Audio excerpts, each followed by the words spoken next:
আজকে আমি ঘুরে আসলাম মিনি কক্সবাজার। Let's go. বসে বসে ভাবছিলাম কোথায় যাওয়া যায়, মিনি কক্সবাজারে যাওয়া যায়। রেডি হয়ে বের হয়ে পড়লাম বন্ধুদের ডাকতে। এখন স্কুল ফিল্ডের দিকে যাচ্ছি আমরা।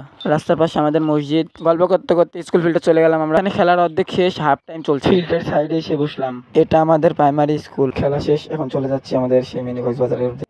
এটা আমাদের বাজার।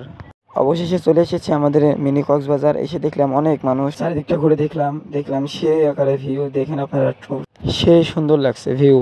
এখানে সবাই নৌকা উঠতেছে। আমরা মঞ্চের উপরে গেলাম আমরা ছবি তোলার জন্য। যে দেখলাম সেই সুন্দর লাগছে, মানে ছবি টবি তুললাম। একটু চারিপাশটা দেখলাম। মঞ্চটা নদীর মাঝখানে, আবহাওয়া অনেক সুন্দর এখানে। এখন চলে যাচ্ছি মঞ্চের পশ্চিম সাইডে। একটু দেখেন, আমার তো মনে হচ্ছে এখানেই থেকে যায় আজকে রাতের জন্য। সন্ধ্যা হয়ে যাচ্ছে, আমরা এখন বাড়ি চলে যাচ্ছি। অবস্থিত দৌলতপুর উপজেলায় ফিল্মনগর ইউনিয়নে আবেদের ঘাট। রাস্তার পাশে এক চাচা পপকর্ন বেচছিল। আমরা পপকর্ন কিনে খেতে খেতে বাড়ি থেকে রওনা দিলাম। বিকালের চেয়ে সন্ধ্যার সময় রাস্তায় অনেক ভিড়। বন্ধুরা এখানে ফোন ছাড়তে যে ফোনটা নিচ্ছে, আমি সাইডে দাঁড়ায় আছি।